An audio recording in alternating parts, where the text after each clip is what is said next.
জ্ঞানের প্রতি অদম্য আগ্রহ এবং নিরলস সাধনার মাধ্যমে যিনি নিজের সমগ্র জীবন অতিবাহিত করেছিলেন। রাজকীয় পরিবারে জন্ম নিয়েও যাকে সম্পদ, বিলাসিতা এবং ঐশ্বর্যের আকর্ষণ স্পর্শ করতে পারেনি, যিনি মুসলিম জগতের অন্যতম গর্ব, তিনি আর কেউ নন, ইবনে সিনা। তার পূর্ণ নাম আবু আলী আল হুসাইন ইবনে আবদুল্লাহ ইবনে সিনা। সাধারণভাবে তিনি ইবনে সিনা, বু আলী সিনা অথবা আবু আলী সিনা হিসেবে পরিচিত। 980 খ্রিস্টাব্দে মধ্য এশিয়ার প্রসিদ্ধ নগর বোখারার কাছাকাছি আফসানা গ্রামে তার জন্ম হয়। তার পিতার নাম আবদুল্লাহ এবং মাতার নাম সিতারা বিবি। পিতা আবদুল্লাহ খোরাসান অঞ্চলের একজন প্রশাসক ছিলেন। জন্মের অল্প সময় পরে তিনি ইবনে সিনাকে বোখারা শহরে নিয়ে আসেন এবং তার শিক্ষার উত্তম ব্যবস্থা করেন। শৈশব থেকেই তার মধ্যে অসাধারণ বুদ্ধিমত্তা এবং প্রতিভার পরিচয় পাওয়া যায়। মাত্র 10 বছর বয়সে তিনি পবিত্র কুরআনের সম্পূর্ণ 30 পারা মুখস্থ করে ফেলেন। তার শিক্ষার জন্য 3 জন গৃহশিক্ষক নিয়োগ করা হয়েছিল। ইসমাইল সুফি তাকে ধর্মতত্ত্ব, ইসলামী আইনশাস্ত্র এবং কুরআনের ব্যাখ্যা শেখাতেন। মাহমুদ মোসা গণিতের পাঠ দিতেন। প্রখ্যাত দার্শনিক আল নাতেলি তাকে দর্শন, যুক্তিবিদ্যা, জ্যামিতি, টলেমির প্রসিদ্ধ গ্রন্থ এবং যুক্তিশাস্ত্রের বিভিন্ন বিষয় শেখাতেন। মাত্র 17 বছর বয়সে তিনি সমস্ত বিদ্যা আয়ত্ত করে নেন। দার্শনিক আল নাতেলির কাছে আর কোনো জ্ঞান অবশিষ্ট ছিল না যা তিনি ইবনে সিনাকে শেখাতে পারতেন। এরপর তিনি ইবনে সিনাকে স্বাধীনভাবে গবেষণা করার অনুমতি প্রদান করেন। এরপর তিনি চিকিৎসা শাস্ত্রের বিভিন্ন গ্রন্থ সংগ্রহ করে গভীর অধ্যয়ন শুরু করেন। ইবনে সিনা তার জীবনীতে উল্লেখ করেছেন যে অসংখ্য দিন এবং রাত এমনভাবে কেটেছে যখন তিনি এক মুহূর্তের জন্য বিশ্রাম নেননি। শুধুমাত্র জ্ঞান অর্জনের প্রতি তার সমস্ত মনোযোগ নিবদ্ধ ছিল। যখনই কোনো জটিল বিষয় বুঝতে অসুবিধা হতো অথবা কোনো সমস্যার সম্মুখীন হতেন, তখনই তিনি মসজিদে গিয়ে নফল নামাজ পড়তেন এবং সিজদায় পড়ে আল্লাহর কাছে প্রার্থনা করে বলতেন, হে পরমেশ্বর, আমার জ্ঞানের দুয়ার খুলে দাও। জ্ঞান অর্জন ব্যতীত এই পৃথিবীতে আমার আর কোনো চাওয়া নেই। এরপর বাড়ি ফিরে পুনরায় অধ্যয়ন শুরু করতেন। ক্লান্তিতে যখন ঘুমিয়ে পড়তেন তখন অমীমাংসিত সমস্যাগুলি স্বপ্নে তার মনে ভেসে উঠত এবং জ্ঞানের নতুন দিগন্ত উন্মোচিত হতো। হঠাৎ জেগে উঠে তিনি সমস্যার সমাধান খুঁজে পেতেন। মাত্র 18 বছর বয়সে তিনি চিকিৎসাবিদ্যায় অসাধারণ দক্ষতা অর্জন করে বাদশাহকে সুস্থ করে তোলেন। কৃতজ্ঞতা স্বরূপ বাদশাহ তার জন্য রাজকীয় গ্রন্থাগার উন্মুক্ত করে দেন। অল্প সময়ের মধ্যে তিনি অসীম ধৈর্য এবং একাগ্রতার সাথে গ্রন্থাগারের সমস্ত বই পড়ে ফেলেন। জ্ঞান বিজ্ঞানের এমন কোনো শাখা অবশিষ্ট ছিল না যা তিনি জানতেন না। 19 বছর বয়সে তিনি বিজ্ঞান, দর্শন, ইতিহাস, অর্থশাস্ত্র, রাষ্ট্রবিজ্ঞান, গণিত, জ্যামিতি, যুক্তিশাস্ত্র, ধর্মতত্ত্ব, চিকিৎসাশাস্ত্র, কাব্য এবং সাহিত্যে গভীর পাণ্ডিত্য অর্জন করেন। 21 বছর বয়সে তিনি আল মজমুয়া নামক একটি বিশ্বকোষ রচনা করেন, যাতে গণিত ছাড়া প্রায় সকল বিষয় অন্তর্ভুক্ত করেছিলেন। 101 খ্রিস্টাব্দে তার পিতা আবদুল্লাহ মৃত্যুবরণ করেন। তখন তার বয়স ছিল 22 বছর। এরপর তার জীবনে রাজনৈতিক অস্থিরতা দেখা দেয়। তিনি রাজনীতিতে জড়িত হতে বাধ্য হন। 104 খ্রিস্টাব্দে ইবনে সিনা খাওয়ারিজমে রাজনৈতিক আশ্রয় নেন। সে সময় খাওয়ারিজমের শাসক ছিলেন মামুন বিন মাহমুদ। 104 থেকে 110 খ্রিস্টাব্দ পর্যন্ত তিনি খাওয়ারিজমে শান্তিপূর্ণভাবে বসবাস করলেও এই সুখ বেশি দিন স্থায়ী হয়নি। ইবনে সিনার খ্যাতি সর্বত্র ছড়িয়ে পড়লে গজনির সুলতান মাহমুদ তাকে নিজের দরবারে আনতে চান। সুলতান মাহমুদ জ্ঞানী ব্যক্তিদের অত্যন্ত সম্মান করতেন।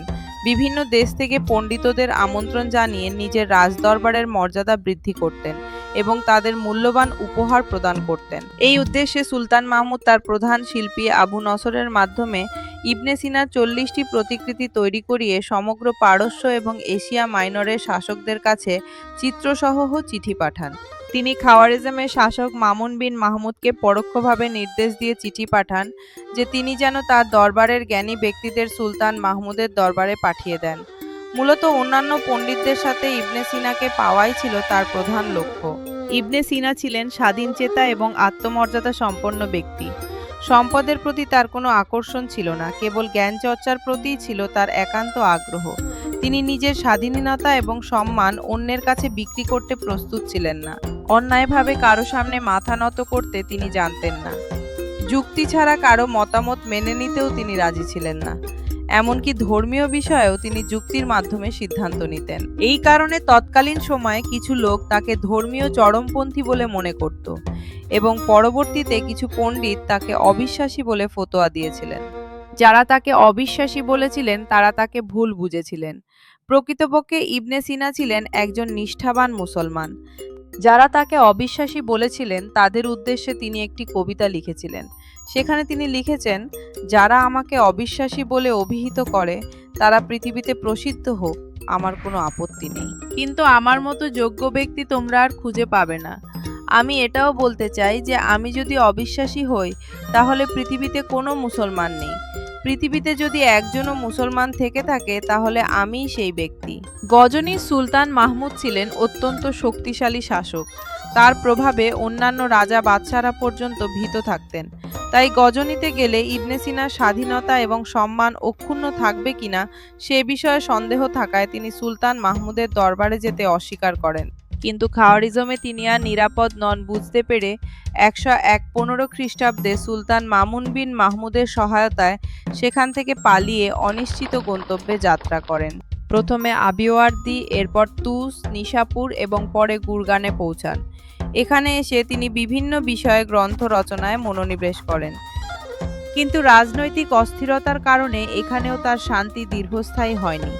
তিনি নিরাপদ আশ্রয়ের সন্ধানে গ্রাম থেকে গ্রামান্তরে ঘুরে বেড়ান। রায় প্রদেশে বিভিন্ন গ্রন্থ রচনার পাশাপাশি কাজভিন এবং হামাদান শহরে অবস্থানকালে তিনি তার বিখ্যাত গ্রন্থ আশ শিফা এবং আল কানুন রচনা শুরু করেন। হামাদানের বাদশাহ শামসুদ্দৌলার চিকিৎসায় সফলতা অর্জন করেন।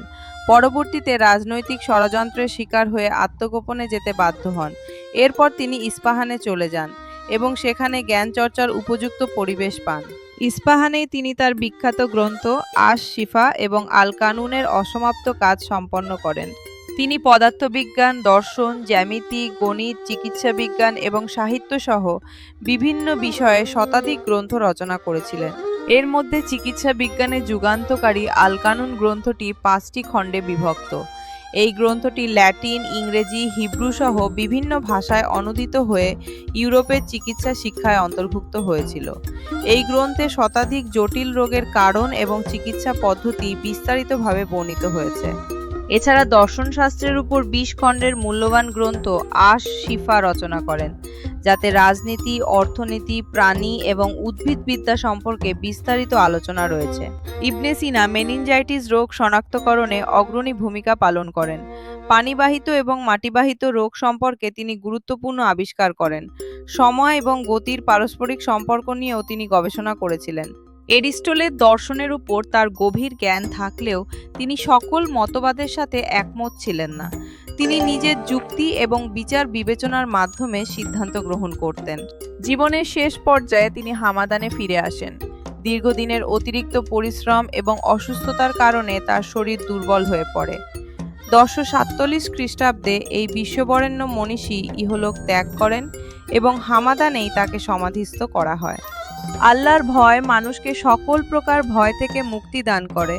এই দর্শনে বিশ্বাসী ইবনে সিনা সারা জীবন জ্ঞান অর্জন এবং মানব কল্যাণে নিজেকে উৎসর্গ করেছিলেন। তার অবদান চিকিৎসা শাস্ত্র, দর্শন এবং বিজ্ঞানের বিভিন্ন শাখায় আজও অমর হয়ে আছে। পাশ্চাত্য জগতে তিনি আভিসেনা নামে পরিচিত এবং চিকিৎসা শাস্ত্রের জনক হিসেবে সম্মানিত। তার রচিত গ্রন্থগুলি শতাব্দীর পর শতাব্দী ধরে ইউরোপ এবং এশিয়ার বিশ্ববিদ্যালয়গুলিতে পাঠ্য হিসেবে ব্যবহৃত হয়েছে। জ্ঞানের প্রতি তার অদম্য আগ্রহ এবং মানব কল্যাণের প্রতি তার নিষ্ঠা আজও সকল জ্ঞান পিপাসু মানুষের জন্য অনুপ্রেরণার উৎস হয়ে রয়েছে।